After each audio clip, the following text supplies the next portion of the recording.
Hello ಸ್ನೇಹಿತರೆ, ಹೇಗಿದ್ದೀರಾ? ನಾನು ಚೆನ್ನಾಗಿದ್ದೀನಿ. ನೀವು ಚೆನ್ನಾಗಿದ್ದೀರಾ ಅಂತ ಭಾವಿಸ್ತೀನಿ. ಇವತ್ತು ನಾನು ಅಮ್ಮ ಮನೆಗೆ ಹೋಗೋಣ ಅಂತ ಅಂದ್ಕೊಂಡಿದ್ದೀವಿ. ಯಾಕಂದರೆ ಪ್ರತೀಕ್ಷಾಗೂ ರಜೆ ಇತ್ತು. ಮತ್ತು ಮಾವಿನ ಹಣ್ಣು ಇದ್ದಾವೆ, ಸ್ವಲ್ಪ ತಗೊಂಡೋಗು ಬಾ ಅಂತ ಅಂದರು. ಪ್ರತೀಕ್ಷಾಗೆ ಮಾವಿನ ಹಣ್ಣು ಅಂದರೆ ಇಷ್ಟ. ಹಾಗಾಗಿ ಓಕೆ ಅಂತ ಅಂದ್ಬಿಟ್ಟು ಹೋಗೋಣ ಅಂತ ರೆಡಿ ಅಂದ್ಕೊಂಡೆ.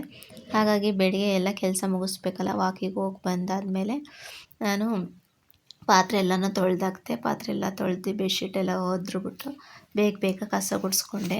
ಹೋಗೋಣ ಅಂತ ಅಂದ್ಬಿಟ್ಟು ನಾವೆಲ್ಲಾದರೂ ಹೊರಗಡೆ ಹೋಗಬೇಕು ಅಂದರೆ ಇನ್ನು ಬರೋ ಅಷ್ಟು ಹೊತ್ತಿಗೆ ಯಜಮಾನ್ರಿಗೆ ಅಡುಗೆ ಎಲ್ಲ ಮಾಡಿಟ್ಟೋಗಿದ್ರೆ ಒಂದು ನೆಮ್ಮದಿ.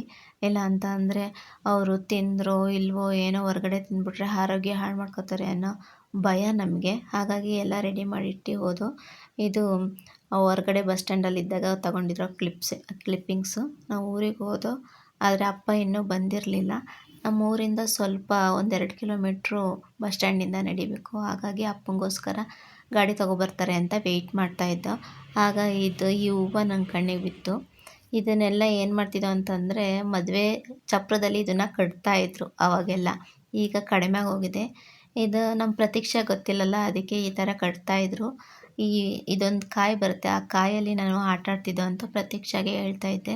ಅದಕ್ಕೆ ಅದು ಹೆಂಗೆ ತೋರಿಸಮ್ಮ ಅಂತ ಅಂದ್ಲು. ಹಾಗಾಗಿ ಅದನ್ನೆಲ್ಲ ತೆಗ್ದು ಅದರಲ್ಲಿ ನಾನು ಅವಳು ಒಂದು ಆಟ ಆಡ್ದೋ. ಈಗಿನ ಕಾಲದ ಮಕ್ಕಳಿಗೆ ಇದೆಲ್ಲ ಆಟಗಳೇ ಗೊತ್ತಿಲ್ಲ ಆ್ಯಕ್ಚುಲಿ.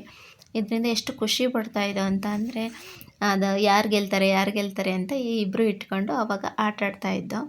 ಆಟ ಆಡಾದ್ಮೇಲೆ ಅದರಲ್ಲಿ ಸಿಪ್ಪೆ ಇದೆಯಾ ನೋಡಿರಿ, ಆ ಸಿಪ್ಪೆನ ಕೈಗೆಲ್ಲ ಹಾಕ್ಕೊಂಡು ಇಷ್ಟು ನೋಡು ಎಷ್ಟು ಉದ್ದ ಬೆಳೆದಿದೆ ಅಂತ ಸಂತೋಷ ಪಡ್ತಾಯಿದ್ದೋ. ನಾವೆಲ್ಲ ತೋರಿಸ್ಕೊಂಡು ಅಲ್ಲಿ ಪಕ್ಕದಲ್ಲಿ ನಮ್ಮೂರ ಪಕ್ಕದವ್ರು ಅಜ್ಜಿ ಇದ್ದರು. ಅವ್ರ ಜೊತೆನೂ ಪ್ರತೀಕ್ಷಾ ಆಟ ಆಡಿ ತುಂಬಾ ಖುಷಿಪಟ್ಲು. ಆ ಅಜ್ಜಿನೂ ನಾವು ಹೀಗೆಲ್ಲ ಆಟ ಆಡ್ತಿದ್ದೋ ಅಂತ ಅಜ್ಜಿ ಹೇಳ್ತಾಯಿದ್ರು. ಇಲ್ಲಿ ನೋಡಿ ಉಗ್ರು. ಅಷ್ಟೊತ್ತಿಗೆ ಅಪ್ಪ ಬಂದರು, ನಾವು ಹೊರಟೋ. ಅಪ್ಪನಿಗೋಸ್ಕರನೇ ಕಾಯ್ತಾಯಿದ್ದೋ ಇಷ್ಟೊತ್ತವರೆಗೂ. ಅಮ್ಮ ಅಷ್ಟೊತ್ತಿಗೆ ಅಲ್ಲೇ ಮಾವಿನ ಹಣ್ಣು ಮೊಮ್ಮಗಳಿಗೆ ಇಷ್ಟ ಅಂತ ಮಾವಿನ ಹಣ್ಣು ಕುಯ್ದಿಟ್ಟಿದ್ರು. ಪ್ರತೀಕ್ಷಾ ತಗೊಂಡು ತಿನ್ನೋಕೊಟ್ಲು. ನಾನು ಇವತ್ತು ಅಮ್ಮ ನಮಗೆ ಕಡಲೆಕಾಳು ಬಟಾಣಿಕಾಳು ಸಾಂಬಾರು ಮಾಡಿದರು. ಅದನ್ನ ಊಟ ಮಾಡಾದ್ಮೇಲೆ ಮಳೆ ಸ್ಟಾರ್ಟ್ ಆಯಿತು. ನಮ್ಮದು ತೊಟ್ಟಿ ಮನೆ, ಹಾಗಾಗಿ ಗಾಳಿ ಬೆಳಕಿಗೇನು ಯಾವ ತೊಂದರೆನೂ ಇರೋಲ್ಲ. ನಾನು ಚೆನ್ನಾಗಿ ಪೀಡ್ಸಿನ ಚೀಲ ಬಿಚ್ಚುತ್ತೀನಿ ಅಂದ್ಬಿಟ್ಟು ಅಮ್ಮ ನನಗೆ ಪೀಡ್ಸಿನ ಚೀಲ ಬಿಚ್ಚು ಅಂತ ಹೇಳಿದ್ರು. ಹಾಗಾಗಿ ಪೀಡ್ಸಿನ ಚೀಲ ಬಿಚ್ಚಿದೆ. ನನ್ನ ಮಗಳು ಅಮ್ಮ ಎಲ್ಲ ಗೈಸ್ಗೆ ತೋರಿಸಿ ಅಮ್ಮ ನಮ್ಮ ವೀಕ್ಷಕರಿಗೆ ಪೀಡ್ಸು ಅಂತ ಅಂದ್ಲು. ಹಾಗಾಗಿ ಅದನ್ನು ಬಾ ಹತ್ರ ತೋರಿಸೋಣ ಅಂತ ಅಂದ್ಬಿಟ್ಟು ಕರೆದೆ. ಅವಳು ಹತ್ರ ಬಂದಳು. ಆಲೆ ಮೊಮ್ಮಗಳಿಗೆ ಅಪ್ಪ ಎಳ್ನೀರು ಇಷ್ಟ ಅಂದ್ಬಿಟ್ಟು ಎಳ್ನೀರು ತಗೊಬರೋಕ್ಕೆ ಹೋದರು. ಎಳ್ನೀರು ತಂದರು. ಮೊಮ್ಮಗಳು ಕುಡಿದ್ಲು. ನೋಡಿ ಮೊಮ್ಮಗಳಿಗೋಸ್ಕರ ಅಂತ ನಮ್ಮಪ್ಪ ತಗೊಬಂದಿದ್ದಾರೆ ಎಳ್ನೀರು. ಹಾಗೆಯೇ ನೀರು ನನಗೆ ಒಲೆ ನೀರಲ್ಲಿ ಉಯ್ಕೊಂಡ್ರೆ ಒಂದು ಸ್ವಲ್ಪ ನೆಮ್ಮದಿ, ತುಂಬ ಖುಷಿ ನನಗೆ. ಯಾಕಂದರೆ ಗೀಝರಲ್ಲಿ ಅಷ್ಟು ಕಂಫರ್ಟೇಬಲ್ ಇರೋಲ್ಲ ನಾವು ಅಲ್ಲಿ. ಹಾಗಾಗಿ ಒಲೆ ಉರಿ ಹಾಕ್ತಾಯಿದ್ದೆ. ಅಷ್ಟೊತ್ತಿಗೆ ಅಮ್ಮ ಹಾಲೆಲ್ಲ ಕರೆದ್ರು. ತಡಿ ಹೊಲ ನೋಡ್ಕೊಂಬರೋಣ ಅಂತ ಹೋಗ್ತಾಯಿದ್ದೆ. ಅಲ್ಲಿ ಆಂಟಿ ಮಾತಾಡ್ಸಿದ್ರು, ಏನಮ್ಮ ಚೆನ್ನಾಗಿದೆಯಾ ಏನೋ ಅಂತ. ಅವ್ರ ಜೊತೆ ಸ್ವಲ್ಪ ಹೊತ್ತು ಮಾತಾಡಿದೆ. ಹಾಗೆ ಹೊಲ್ದ ಹತ್ರ ಹೊರಟು. ಇದು ನಮ್ಮ ಎತ್ತುಗಳು. ನಮ್ಮ ಹೊಲದಲ್ಲಿ ಮಲ್ಲಿಗೆ ಹೂವು ಬಿಟ್ಟಿತ್ತು. ಅದನ್ನ ನೋಡಿ ನಂಗೆ ಖುಷಿ ಆಗೋಯ್ತು. ನನಗೆ ಗಿಡಗಳು ಬೆಳೆಸೋದು ಅಂದರೆ ತುಂಬ ಇಷ್ಟ. ಬಟ್ ಇಲ್ಲಿ ಹೊರಗಡೆ ಸಿಟಿಲೆಲ್ಲ ಜಾಗ ಇರಲ್ವಲ್ಲ, ಹಾಗಾಗಿ ಪಾಟಲ್ಲಿ 1-2 ಗಿಡಗಳನ್ನ ಹಾಕ್ಕೊಂಡಿದ್ದೀನಿ. ಹಾಗೆ ಪ್ರತೀಕ್ಷಾ ನೀರಲ್ಲಿ ಆಟ ಆಡ್ತಾ ಇದ್ಲು. ಅದೊಂದೆರಡು ಕ್ಲಿಪ್ಪಿಂಗ್ಸ್ನ ತಗೊಂಡೆ. ಮತ್ತು ವೀಡಿಯೋ ಏನೂ ಮಾಡೋಕ್ಕೆ ಹೋಗಲಿಲ್ಲ. ಇನ್ನು ಬೆಳಿಗ್ಗೆ ಅಮ್ಮ 6 ಗಂಟೆಗೆ ಎದ್ದಿದ್ದು. ಹಾಲು ಕರಿತಾ ಇರುತ್ತಾಳೆ. ಇದನ್ನು ತೋರಿಸೋಣ ಅಂತ ಅಂದ್ಕೊಂಡೆ. ಅಮ್ಮ ಬರಬೇಡ, ಹಸು ಈಟಿಗೆ ಬಂದಿದೆ ಅಂತ ಹೇಳಿದ್ರು. ಹಾಗಾಗಿ ನಾನು ಅದನ್ನು ತೋರ್ಸೋಕ್ಕಾಗಲಿಲ್ಲ, ಹಾಲು ಕರಿಯೋದನ್ನೆಲ್ಲ. ಅಷ್ಟೊತ್ತಿಗೆ ಅಮ್ಮ ನನಗೇ ಹೇಳಿದ್ರು, ಅಡುಗೆ ಮಾಡು ಇವತ್ತು ಅಂತ. ನನಗೆ ಗಂಡನ ಮನೆಯೂ ನಾವೇ ಅಡುಗೆ ಮಾಡಬೇಕು. ಇಲ್ಲಿ ಅಪ್ಪನ ಮನೆಗೆ ಹೋದ್ರೂ ಅಡುಗೆ ನನಗೆ ಮಾಡೋಕ್ಕೆ ಹೇಳ್ತಾರೆ. ಎಲ್ಲ ಹೆಣ್ಮಕ್ಳುಗಳು ತವ್ರ ಮನೆಗೆ ಹೋದರೆ ರೆಸ್ಟ್ ಮಾಡೋಣ ಅಂತ ಅಂದ್ಕೊತಾರೆ. ನಮ್ಮ ಮನೇಲಿ ನಮಗೆ ರೆಸ್ಟ್ ಮಾಡೋಕ್ಕೆ ಬಿಡೋಲ್ಲ. ಚಿತ್ರಾನ್ನ ಮಾಡು ಅಂತ ಅಂದ್ಬಿಟ್ಟು ಹೋಯ್ತಾ ಅಮ್ಮ. ಹಾಗಾಗಿ ಎಲ್ಲನೂ ಕಾಯಿ ಎಲ್ಲ ತುರಿತಾ ಇದ್ದೆ. ಅಮ್ಮ ಅಷ್ಟೊತ್ತಿಗೆ ಅಕ್ಕಿಗಿಟ್ರು. ನಮ್ಮ ಹೆಣ್ಮಕ್ಳಿಗೆ ತವ್ರ ಮನೆಗೆ ಹೋಗೋದು ಅಂದರೆ ಸಂತೋಷ, ಸಂಭ್ರಮ ಅಲ್ವಾ. ಅವ್ರದ್ದು ನಿಸ್ವಾರ್ಥ ಪ್ರೀತಿಯಾಗಿರುತ್ತೆ. ನಾವು ಹುಟ್ಟಿ ಬೆಳೆದಿದ್ದ ಮನೆ ಪ್ರತಿಯೊಂದು ಜಾಗದಲ್ಲೂ ಒಂದೊಂದು ನೆನಪುಗಳು ಅಡಗಿರುತ್ತೆ ಅಲ್ವಾ ಫ್ರೆಂಡ್ಸ್.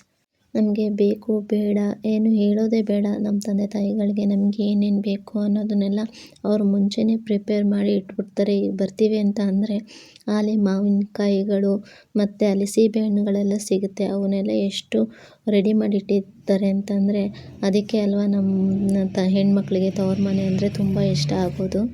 ಮದುವೆ ಆಗೋಕ್ಕಿಂತ ಮುಂಚೆ ಒಂದು ಕೆಲಸನೂ ಮಾಡ್ತಾ ಇರಲಿಲ್ಲ. ಅಮ್ಮ ಹೇಳೋರು ಗಂಡನ ಮನೆಗೆ ಹೋದಾಗ ಮಾಡಲೇಬೇಕಾಗುತ್ತೆ ಅಂತ. ಈಗ ಗಂಡನ ಮನೆಗೆ ಬಂದಮೇಲೆ ತಮಗೆ ತಾವೇ ಜವಾಬ್ದಾರಿಗಳನ್ನ ಕಲ್ತ್ಕೊಂಡ್ಬಿಡ್ತೀವಿ. ಜೀವನ ಅನ್ನೋದು ಆ ಜವಾಬ್ದಾರಿಗಳನ್ನ ಕಲಿಸುತ್ತೆ.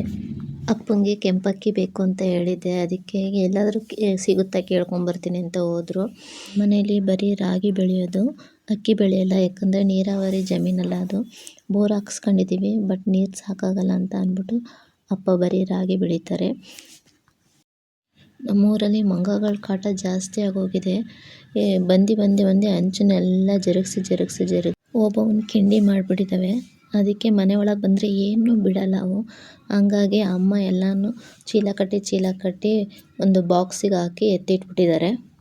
ಬೇಗ ಕೆಲಸ ಚಿತ್ರಾನ್ನ ಮಾಡಿಬಿಟ್ಟು ಏನೇನು ತೊಗೋಬೇಕೋ ಎಲ್ಲ ಎತ್ತಿಟ್ಕೊ, ಆಮೇಲೆ ಮರ್ತೋಗಿ ಬೆಂಗಳೂರಿಗೆ ಹೋದ್ಮೇಲೆ ಅಮ್ಮ ಅದು ತಗೊಬರಲಿಲ್ಲ ಇದು ತಗೊಬರಲಿಲ್ಲ ಅಂತ ಹೇಳ್ಬೇಡ, ಏನೇನು ಬೇಕೋ ಕೇಳು ಈಗಲೇ ಕೊಡ್ತೀನಿ ಅಂತ ಅಮ್ಮ ಅಂತಾಯಿದ್ರು. ಅದಕ್ಕೆ ಆಯಿತು ಅಂತ ಅಂದ್ಬಿಟ್ಟು ಆಲೇ ಟೈಮ್ ನೋಡಿದ್ರೆ 8:30 ಆಗಿತ್ತು. 9:30 ಅಷ್ಟೊತ್ತಿಗೆಲ್ಲ ಬೆಂಗಳೂರು ಬಸ್ ಬಂದ್ಬಿಡುತ್ತೆ. ಅದಕ್ಕೇ ಬೇಗ ಚಿತ್ರಾನ್ನ ಮಾಡಿಬಿಟ್ಟು ಅಮ್ಮ ಆಲೇ ಅಷ್ಟೊತ್ತಿಗೆ ಕಾಫಿ ಮಾಡ್ತಾಯಿದ್ರು. ಕಾಫಿ ಕುಡಿದ್ಬಿಟ್ಟು ಲೇಟಾಗಿಬಿಡುತ್ತೆ ಅಂತ ಪ್ರತಿಕ್ಷಣ ಎದ್ದೊಳ್ಸೋಕೆ ಹೋದೆ.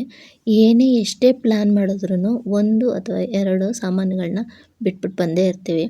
ಅಮ್ಮ ಹೇಳ್ತಾಯಿತ್ತು, ಅಯ್ಯೋ ಬಾಳೆಹಣ್ಣು ಗಿಡ ಹಣ್ಣಾಗಿತ್ತು ಕೊಡಲೇ ಇಲ್ವಲ್ಲೇ ಬಾಳೆಹಣ್ಣು, ಇನ್ನೇನಾದರೂ ಕೇಳೋದಲ್ವ ಅಂತಾಯಿತ್ತು. ಏನು ಮಾಡೋಕ್ಕಾಗಲ್ಲ. ಯಾವಾಗಲೂ ಅಷ್ಟೇ ಒಂದಲ್ಲ ಒಂದು ವಸ್ತುಗಳನ್ನ ಮರ್ತ್ಕೊಂಡೇ ಬಿಟ್ಟಿರ್ತೀವಿ. ನಮ್ಮಮ್ಮ ಕೈ ಅಳತೆಲಿ ಅಕ್ಕಿಗೆ ಇಡುತ್ತೆ, ಬಟ್ ನನಗೆ ಈ ಥರ ಕೈ ಅಳತೆಲಿ ಇಡೋಕ್ಕೆ ಬರೋಲ್ಲ. ಕಾಫಿ ಕುಡ್ದಂತ ಆದಮೇಲೆ ಅಪ್ಪ ಅಷ್ಟೊತ್ತಿಗೆ ಅಕ್ಕಿ ಎಲ್ಲ ತಂದಿದ್ದರು.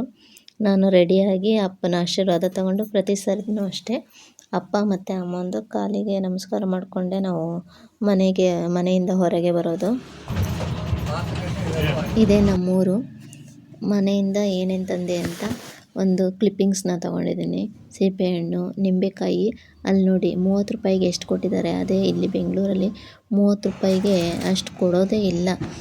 ಈಗ 20 ರೂಪಾಯಿಗೆ ನೆನ್ನೆ ಕೇಳಿದ್ದು, 20 ರೂಪಾಯಿಗೆ 3 ಕೊಡ್ತೀನಿ ಅಂತ ಅಂದರು. ಹಾಗಾಗಿ ಊರಿಂದಲೇ ನಾನು ನಿಂಬೆಹಣ್ಣು, ತೆಂಗಿರು ಕಾಲಭೈರವೇಶ್ವರ ದೇವಸ್ಥಾನಕ್ಕೆ ಹೋಗಿ ಅದೇ ರೂಟಲ್ಲಿ ಹೋಗ್ತಿದ್ದರಿಂದ ಅವರಿಗೆ ಮಾವಿನ ಹಣ್ಣು ಕೊಟ್ಟು ಕಳಿಸಿದ್ದೆ. ಅದನ್ನು ಕೊಟ್ಟು ಬಾಯ್ ಮಾಡ್ದೆ. ಆಮೇಲೆ ಬಂದು ಡೈರಿ ನೋಡ್ತೀನಿ ಪ್ರತೀಕ್ಷೆಗೆ. ಅದರಲ್ಲಿ ಡಿಕ್ಟೇಷನ್ ಕೊಡ್ತೀನಿ, ಹಿಂದಿ ಮತ್ತು ಸೋಷಿಯಲ್ ಸೈನ್ಸ್ ಅಂತ ಅಂದಿದ್ರು. ಅವ್ರಿಗೆ ಹೇಳೇ ಇಲ್ಲ. ನಾನು ಊರಿಗೆ ಹೋಗ್ತಿದ್ದೀನಲ್ಲ ಅನ್ನೋ ಸಂಭ್ರಮಕ್ಕೆ ಅವಳನ್ನ ವಿಚಾರಿಸ್ಕೊಳಕ್ಕಾಗಲೇ ಇಲ್ಲ. ಆಮೇಲೆ ಅವಳನ್ನ ಕೂರಿಸಿ ಬರ್ಸೋದಿದೆಯಲ್ಲ, ಆ ಮಕ್ಕಳನ್ನ ಓದ್ಸೋಕ್ಕೆ ಅದಂತೂ ತುಂಬ ಕಷ್ಟ. ಅವಳು ಕೂರ್ಸೋಕ್ಕೆ ಕಷ್ಟ. ಇವಳಂತೂ ತುಂಬ ತುಂಟಿ ಅಂದರೆ ತುಂಟಿ. ಹಾಗಾಗಿ ಕೂರ್ಸೋವರೆಗೂ ಕಷ್ಟ. ಕೂತ್ಕೊಂಡ್ರೆ ಕ್ಲೀನಾಗಿ ಓದ್ತಾಳೆ, ಬಟ್ ಕೂರ್ಸೋವರೆಗೂ ಅಮ್ಮ ಅದು ಹೆಂಗೆ, ಅಮ್ಮ ಇದು ಹೆಂಗೆ ಅಂತ ಏನಾದರೂ ಕ್ವಶನ್ ಕೇಳ್ತಾನೆ ಇರ್ತಾಳೆ. ಹಾಗಾಗಿ ಅವಳನ್ನ ಕೂರಿಸಿ ಓದಿಸ್ದೆ. ಓದೋಷ್ಟೊತ್ತಿಗೆ ನೈಟ್ 10 ಗಂಟೆ ಆಗೋಯ್ತು. ಹಾಗೆ ಅವಳು ಓದೋದನ್ನ 1-2 ಕ್ಲಿಪ್ಪಿಂಗ್ಸ್ನ ಹಂಗೆ ಎಡಿಟ್ ಮಾಡಲಿಲ್ಲ, ಹಾಗೆ ಹಾಕಿದ್ದೀನಿ ನೋಡಿ. ಯಾವ ಅಕ್ಷರ ಇದು? ಚಾಗೆ ಯಾವ ಒತ್ತಿದೆ? ಚುಹರ್. ಚುಹರ್. ಚುಹರ. ಇಲ್ಲ, ಚುಹರ.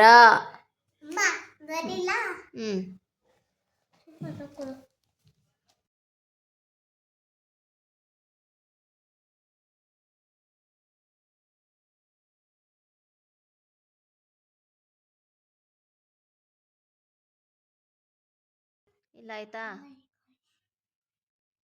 ನೆಕ್ಸ್ಟು